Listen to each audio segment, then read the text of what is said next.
You're listening to an event from the U.S. Institute of Peace, part of the USIP podcast network. For more information about our work around the world, visit usip.org and check us out on social media.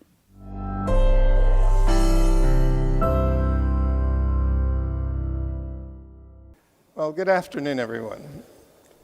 My name is George Moose, and as the acting president of the United States Institute of Peace, it's my great pleasure to welcome you all to this very special symposium on peace through agriculture.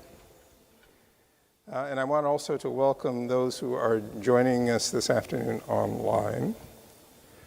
I am especially delighted to be sharing the stage with our keynote speaker, Ambassador Quinn, who is President Emeritus of the World Food Prize Foundation. And I wanted to begin by extending a special welcome to Heidi Quinn, the winner of the 2023 World Food Prize, otherwise and affectionately known as the Nobel Prize for Agriculture.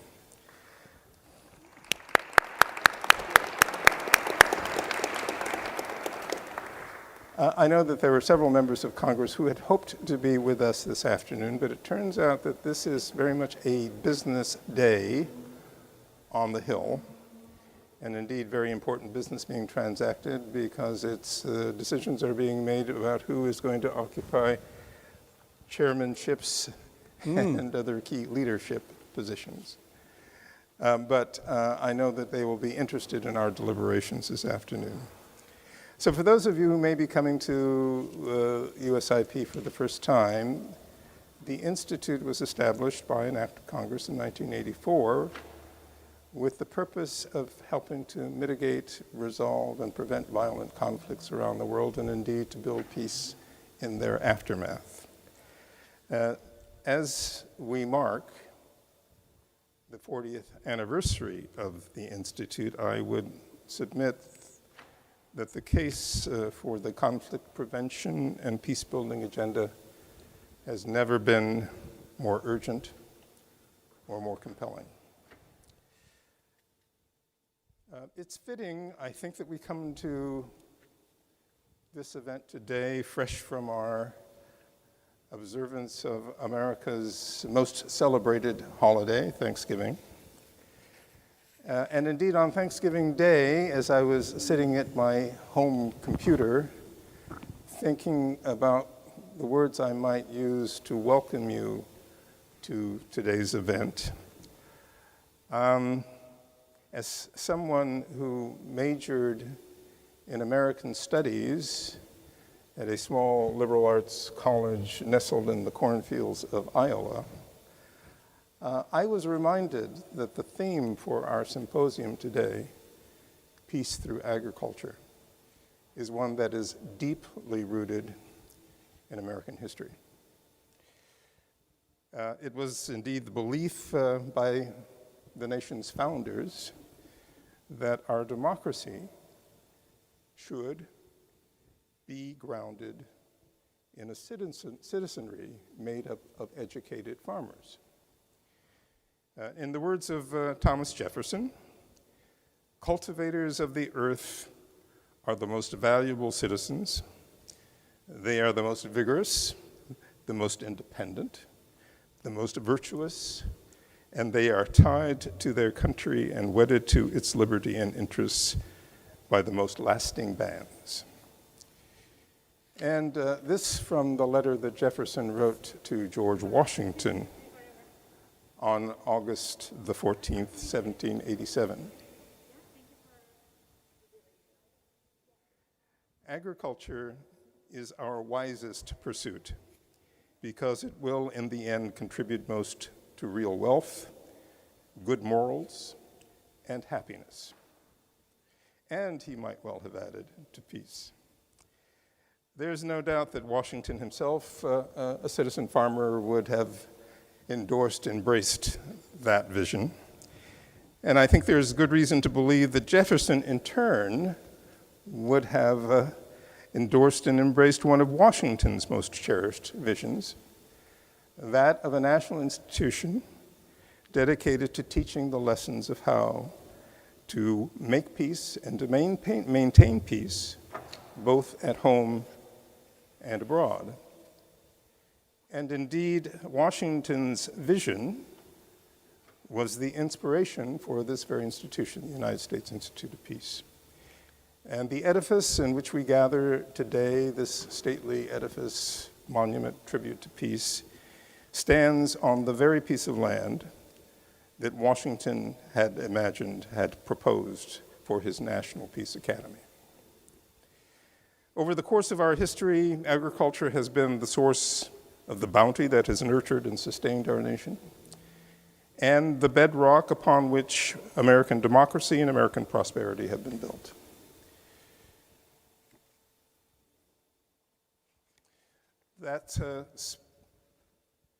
And moreover, the American people have been generous in sharing that bounty with people all around the world, those who have been less fortunate than we. That spirit found its embodiment in Public Law 480, which we now all affectionately know as the Food for Peace Act.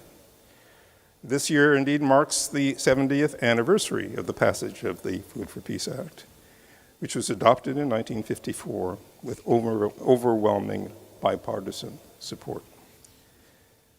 Authored by Senator Hubert Humphrey and signed into law by President Eisenhower, it was later given the title Food for Peace by President Kennedy.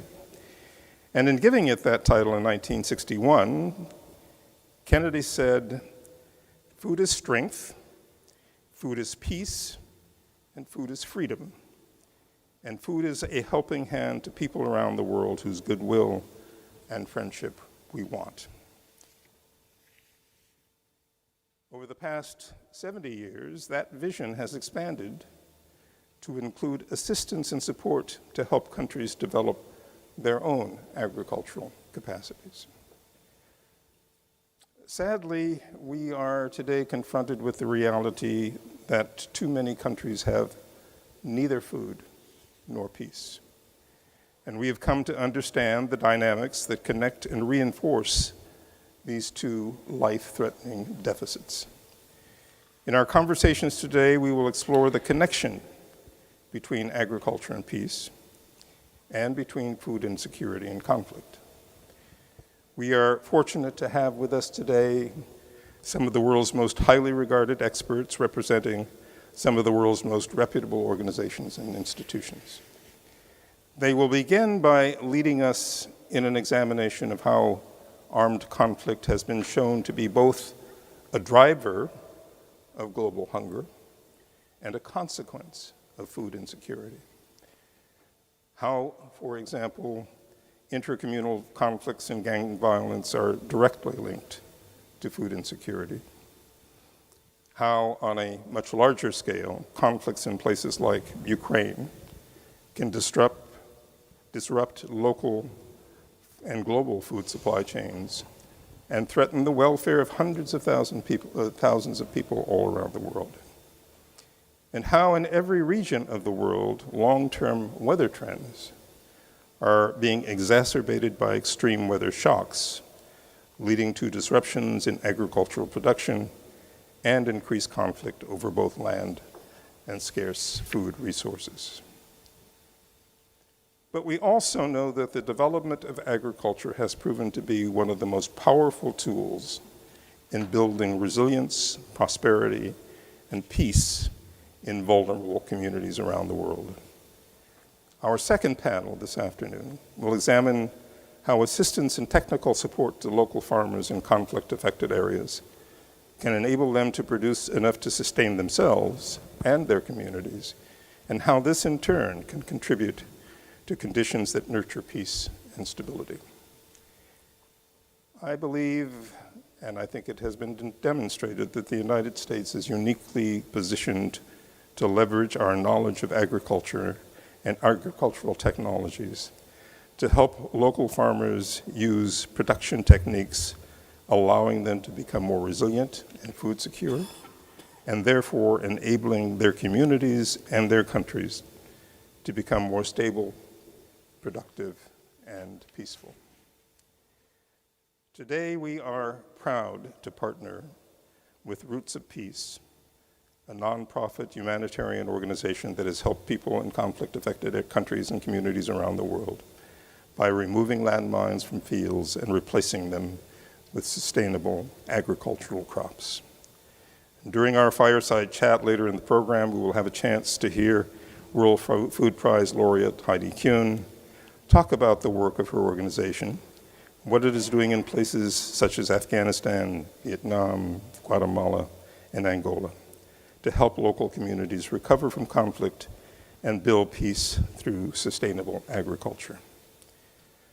But for now, I can think of no better person to lead off today's conversation than my friend and colleague of more than 50 years, Ambassador Kenneth Quinn. Ken has had an extraordinary career, 32-year career in government. And during that time, he held a number of senior positions, including at the National Security Council, the U.S. mission to the United Nations in Vienna, and as ambassador to Cambodia. After leaving government service, Ken joined the World Food Prize Foundation and served there for 20 years as its president. Inspired by the work and the vision of its founder, Dr. Norman Borlaug, the foundation leads an important work of a global community of scholars and researchers, policymakers, and agricultural practitioners who share the goal of addressing and ending food insecurity through advancements in agriculture. And through the annual granting of the World Food Prize, the foundation also recognizes and honors outstanding individuals such as Heidi Quinn, who are making significant and measurable contributions to improving the world's food supply. Ken, it's a pleasure for me to welcome you to the U.S. Institute of Peace. Thank you. Thank you so much for wonderful and your introduction. Yeah. So, if I may, we also have another World Food Prize laureate here, David Beckman. David there, yeah, the 2010 laureate. And next to him is Peter McPherson, who was on the World Food Prize Council of Advisors. Not having any background in yes. And I don't know who else is here from the World Food Prize that I don't see, but I don't have. I was born in the Bronx. I have no background in agriculture, and my dad took a job in the Midwest, and that's how I ended up in Iowa. And there, but I was smart enough to round up all of the people who knew a lot about agriculture and have them on my council. So, Peter, thank you for all many years of keeping me from going too far astray.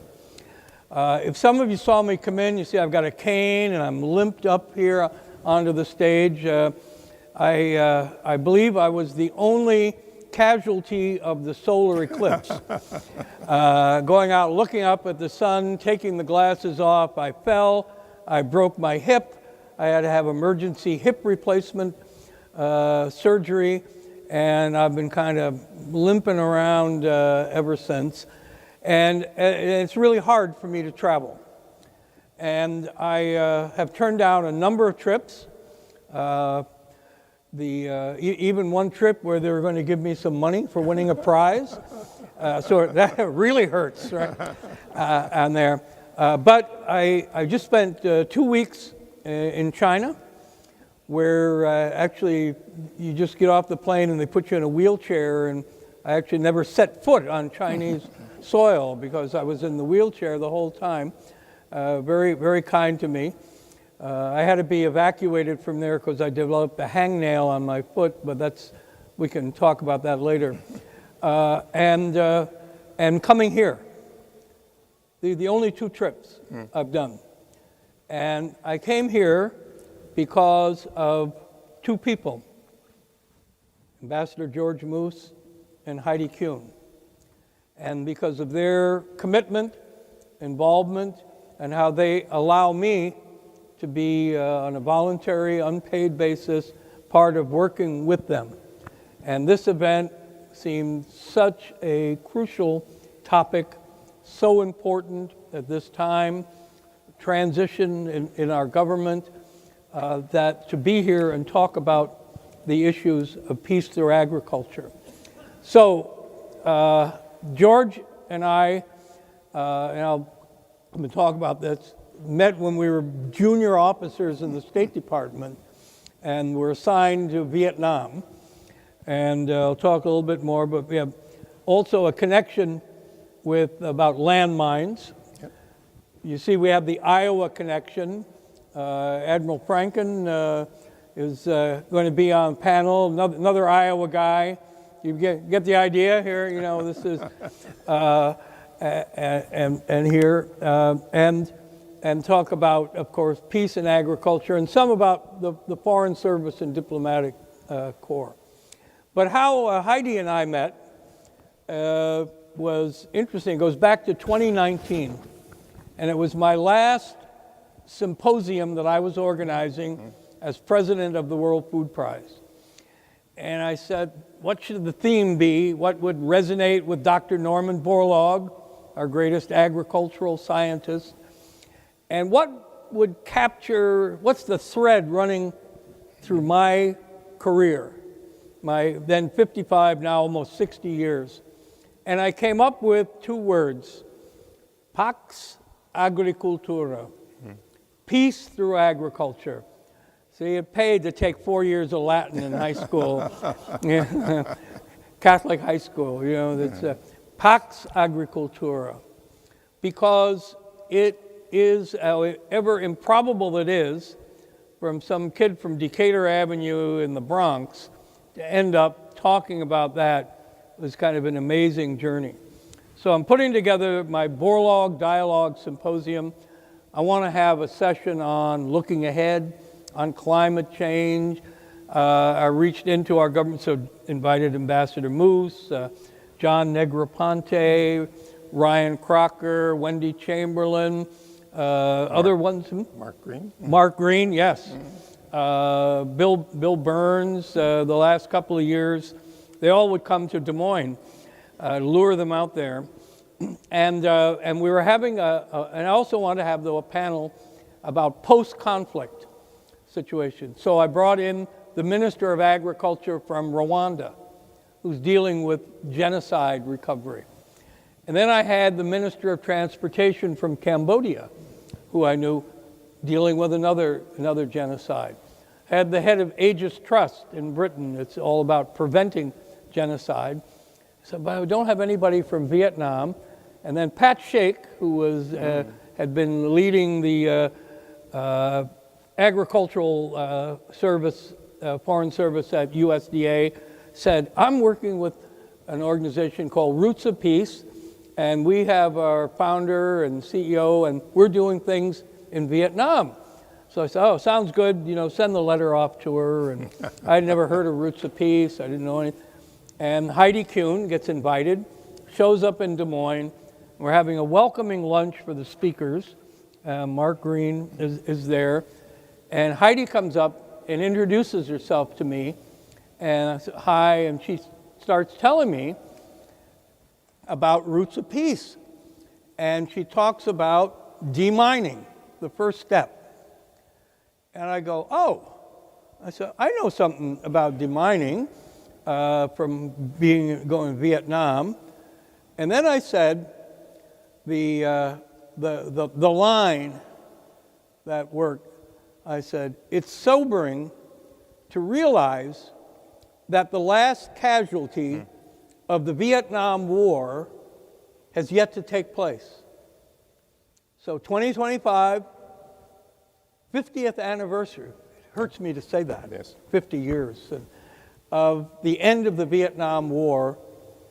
And there will be, for sure, somebody in Quang Tri who's going to hit some unexploded ordnance, despite the efforts of Tucker Kuhn, who's here, and the wonderful program they still have, the demilitarized zone, to do this. And this was the line that bonded us. I think it's, if you look back, these, movies say, you had me at demining, right? Yeah, me at demining. And we bonded over this, and over landmines and removal and part of development. So I was retiring, and Heidi said, why don't you come to Vietnam and see what we're doing?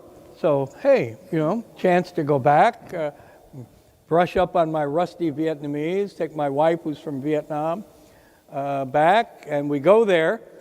And then I find out that Heidi's kind of an unusual person in that, when somebody, what do you want to do for your birthday? Oh, there's this nice restaurant I'd like to go. I'd like to go to a ball game. Heidi wants to detonate a landmine. For, speaking of which, the landmine just went off. Here, let's push the button. You can still hear me, right? Yes, still working. You're good. Yeah, that was, I told you that would work, right? Yeah, get everybody's attention. And so on her birthday in January, there we are, the MAG Mines Awareness Group, all-female Vietnamese demining team, have found a mine, and Heidi's there ready to go, and she invites me to come up, and I get to put my thumb on with hers and push the button, and now there's one less. There's now 109,999,000 mines. One's gone, one down, and this was amazing experience of what they're doing out there, because if you can't get rid of the mines and the UXO, the unexploded ordnance, then you can't farm, you can't introduce the new cash crops that can uplift people. So we're riding through Vietnam, and I get the chance to tell Heidi my story about how come I know anything about landmines. So now you have to go back to the mid-1960s, when passed the Foreign Service exam, the same time that Ambassador Moose did. And you'd go in and they'd say, well, where do you want to serve? So, I'm from Dubuque. It used to be French territory a few hundred years.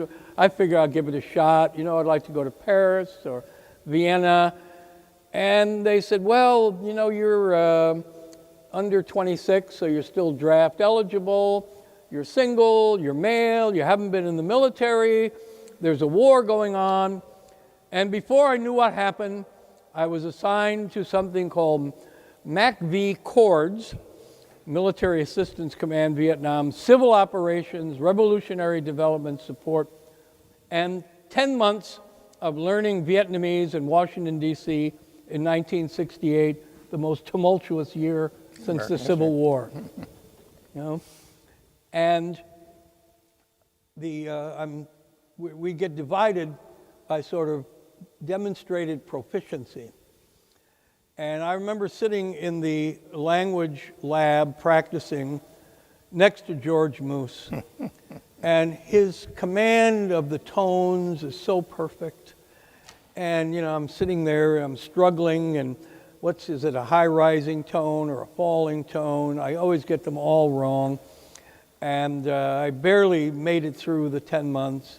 He's like, the star pupil, being at the front of the, just like in Catholic school.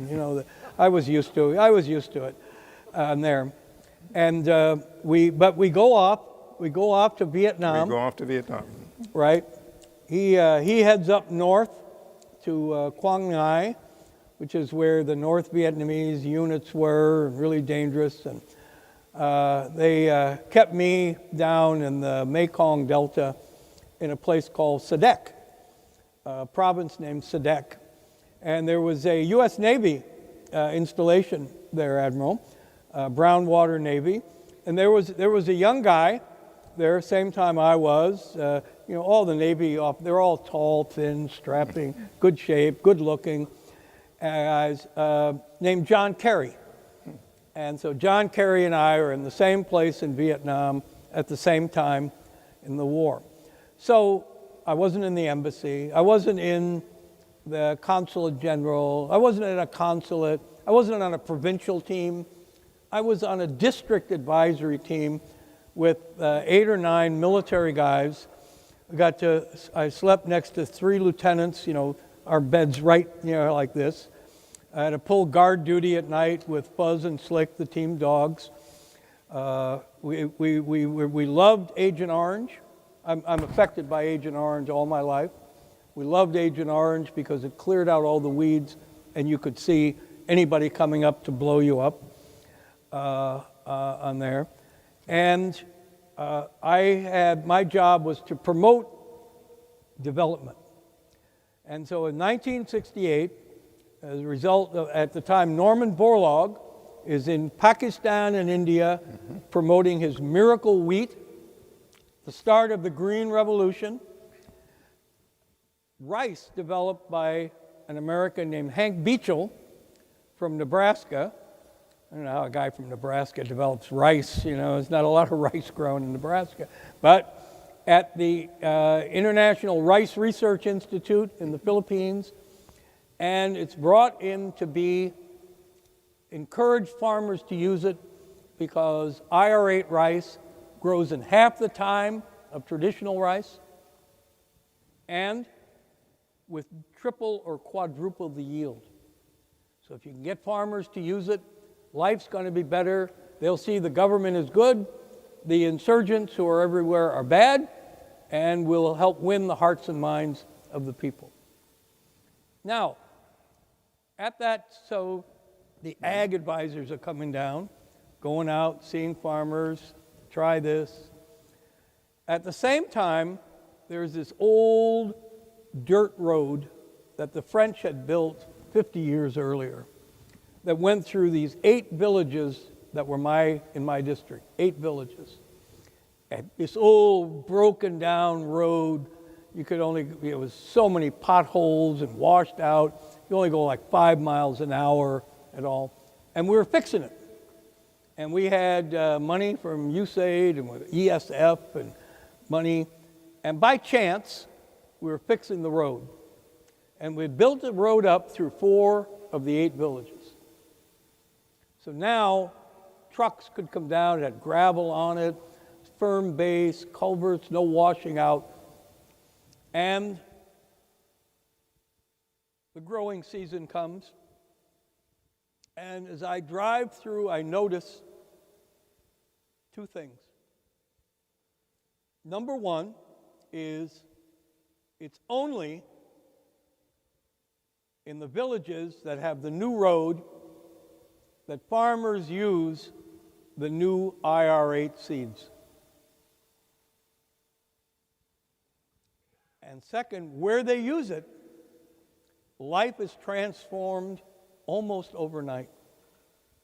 Because now with all this surplus, you get 2 crops, surplus rice, trucks come down from Saigon, the farm gate, buying your surplus, and you have time to grow melons or other third crop. And prosperity went through the roof, except were able to buy a new roof and put a metal roof on your house, and TVs, and people are buying motorbikes. And really unexpectedly, that in these villages where you never went at night, and you only went during the day with a lot of security, in the villages with the road, now you could go during the day without any security, and you could go at night. But you got to the end of the improved road, and you moved on to the next village which doesn't have any improved road, and life was unchanged from what it had been. And the Viet Cong were still as active and in control. And I'm standing there, 12,000 miles from Iowa, and I see for the first time what it was that transformed our country. What it was that transformed Iowa and Illinois and Nebraska and Indiana and Ohio. was building all those farm-to-market roads and having the agricultural seeds brought out from land-grant universities, from seed companies, out to farmers. And the roads meant kids stayed in school, which is why high school education became so widespread in America. But we had forgotten the lesson. You know, Abraham Lincoln signed the Morrill Act during the Civil War, establishing all of Purdue and Iowa State and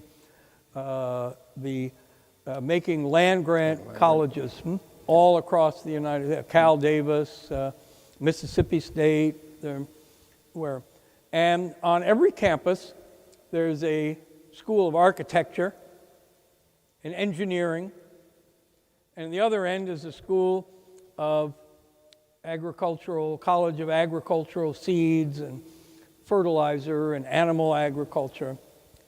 And they're there for a reason, because back in 1862, everybody understood they were an essential part of it. But we've forgotten it as a country. We've forgotten that lesson on that. So this was the lesson I took away. I think of myself as a foot soldier in the Green Revolution.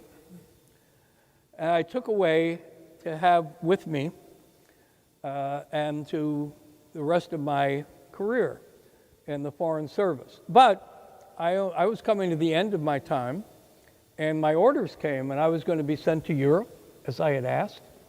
They were going to send me to Harvard. You know, a guy from Dubuque get to go to Harvard? Are you kidding me? And then I had this sort of epiphany on the Mekong, where I was asked the question, why would you want to go and report on labor movements in Europe when here you're in the middle of this epic event of your generation and stepping through the cultural veil and making a difference? And so I wrote to the State Department and said, I don't want to go to Harvard, I don't want to be assigned to Europe, I want to stay in Vietnam. Now, probably many of you know that in business or organizations, NGOs, when there's such clear sign of mental instability, they bring you right home. But they were desperate for anybody to stay in Vietnam, and I stayed 5.5 years. I ended up writing a report about, the first ever report about Pol Pot Khmer Rouge and what they were going to do. And they were, Stalin, Hitler, totalitarian, widespread deaths, and 40-page report, sent it back, and absolutely no one in the U.S. government believed me. And so a year and a half later, Pol Pot takes over Cambodia, implements all the things I wrote about, and out of 7 million people in 4 years, 2 million are dead. Of that. Fast forward to 1990, Richard Solomon, who has a central vision for all this, who I work with. Yep. I'm sure his spirit is here. He is definitely. And I think, Dick, I know you're listening to me, and hope I got it right and here. But I'm come back. I'm Deputy Assistant Secretary, and there's 25,000 Khmer Rouge. The Vietnamese army of 200,000 had been there for 10 years, couldn't get rid of them. They gave up, we negotiated. You guys leave, go home, we can reestablish diplomatic relations. And then I became ambassador. But I go to see Hun Sen, Prime Minister, and I said, let me tell you about a lesson I learned working in the Mekong Delta, which is that if you demine and you build and upgrade roads and you bring in seeds, it can be as transformative or even more so than boots on the ground and bombs and rockets. And we made a deal. I had like $13 million of USAID money. I said, we're going to go and into the roads And these roads, the Khmer Rouge were the expert deminers. They had mines everywhere. And go in, and I'm ambassador now, not a kid FSO going off to Fort Bragg, as we had to, Fort Belvoir, walking down the booby trap trail, learning how to avoid landmines in the jungle, while all our classmates are off learning about which wine to serve at their diplomatic dinners there. And we had, and I'm back out with deminers. And they're digging out with their trowels to get down and find the mine, hit it with the trowel, hopefully it doesn't go off, and then you bring in the explosives and blow it up one by one.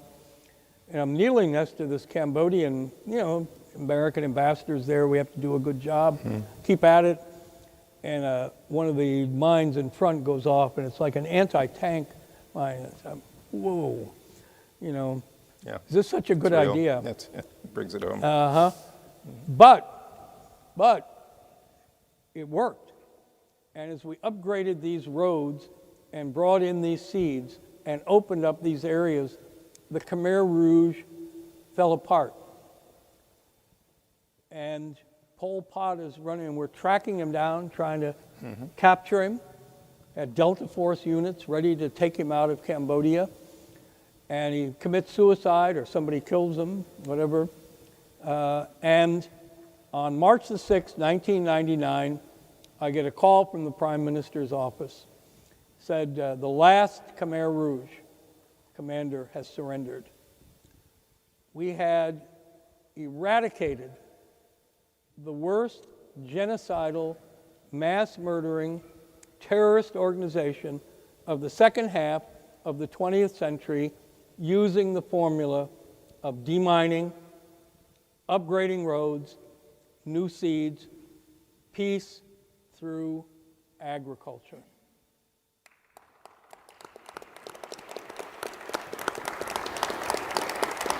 Ken, I wondered if, I know we could listen to your stories. But we're over time.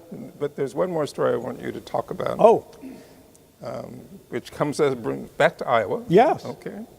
And it is another dimension of the contributions that agriculture has made to the building of peace around the world over many, many years. And it has to do with folks who showed up in Iowa mainly to learn about how to do agriculture and do it well. But as a consequence of that, relationships were established that were enduring and it contributed significantly to the building of peace. Can you talk about a couple of special visits? Certainly. Yeah, all right. So, after being in Vietnam, I went back a couple of years at the NSC and then came over and worked for Dick Holbrooke at State. And then I went to work for the governor of Iowa. And people said, what are you doing? Governor Pearson Ray. Fellow, Governor Robert Ray, one of the great Americans, great Republican governor, incredible guy. And we establish diplomatic relations with China. We fly off to China. I get to meet Deng Xiaoping. I get to talk with him about the Khmer Rouge. He trashed the Khmer Rouge to me, and that was amazing. Next year, a return visit by Chinese governors to America, and they stop in Iowa. And the leader of the delegation is the governor of Guangdong province in the south, where the center of agricultural development and the Shenzhen special zone and opening up free market ideas are floating around. And the leader of that, his name is Xi Jinping, happens to be the father of the current president of China. If only we had known at the time. But I get to escort him around Iowa, and we take him to the Amana colonies, and we take him to John Deere and Iowa State, and all the stops you can imagine, and there. And out of this, I'm charged with negotiating a sister state relationship. And Governor Ray said, I want us to be sister states with Sichuan province, because they're a big manufacturing province. Your job, State Department guy, is to get this. So I give it my best shot. I call Jan Barris and the National Committee, but, you know, strike three, I'm out. And we end up with a sister state relationship with Hebei province, just outside Beijing. Well, who knew that in 1985, I'm gone now, I was off running around Gaza and Lebanon, but in Hebei province, there's a corn processing delegation sent 5 or 6 individuals, including the party secretary of Zhengding County, a young 31-year-old guy named Xi Jinping. And Xi Jinping comes to Iowa. He meets with Governor Branstad in his office and goes to Muscatine, Iowa, where the incredible power of citizen diplomacy goes to work. And the people from Muscatine are so nice, and they don't want anything, and they treat him nice. And Xi Jinping's never forgotten this and that. And he still thinks of people from Iowa, this group of people. I kind of get included in that because I took his dad around. So when Xi Jinping's now vice president of China in 2012, and he comes back, and I'm the host of the U.S.-China High-Level Agricultural Symposium with Tom Vilsack and Terry Branstad both kind of collaborating on this. And I get to escort Xi Jinping into our building. And I said, oh, Mr. Vice President, he was Vice President about to become President. I said, Mr. Vice President, I'm so pleased to, you have such an interesting story, how you came here as a young man. I'm going to commission a painting to hang in my building about your coming here. And Xi Jinping said, thank you, through the interpreter, thank you, it's nice. And I said, and by the way, I just shook your hand, and I'm one of the few Iowans shake your hand who also shook your father's hand when I took him around Iowa. And Xi Jinping was not usually given to being startled. He stops and his eyes get big, and he looks at me, and it's a big smile, and he says, you have 2 interesting stories. So on the painting, so in the China Daily, there's a story about the Iowa diplomat with 2 interesting stories. But the point is this, 2025, the 50th anniversary of the end of the war in Vietnam.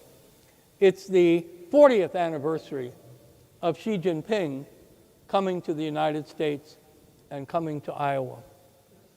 And as we look around in a world beset with problems, Ukraine, Gaza, terrible destruction, that having a way, building through agriculture to deal with that.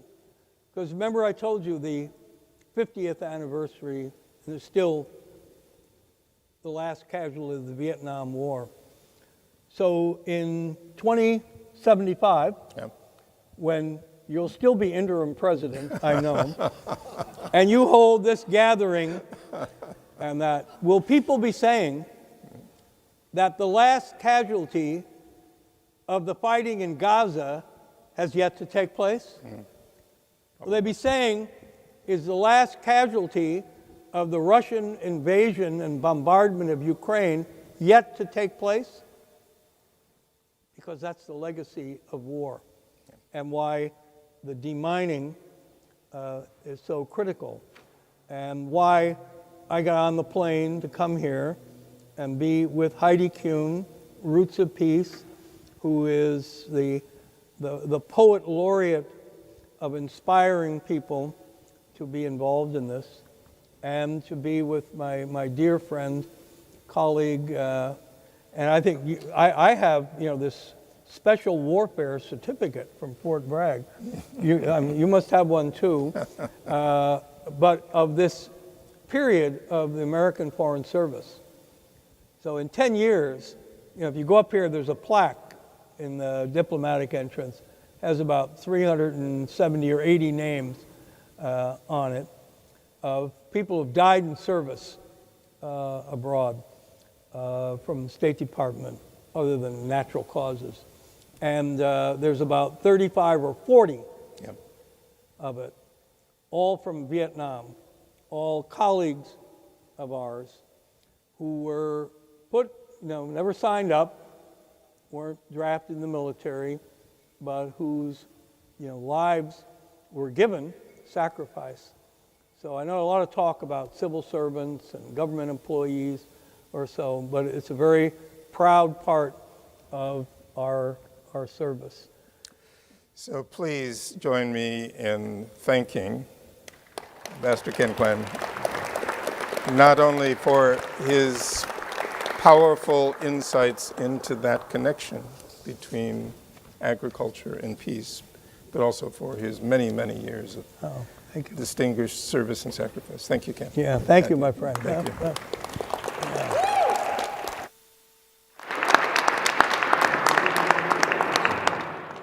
Thank you for listening to this event.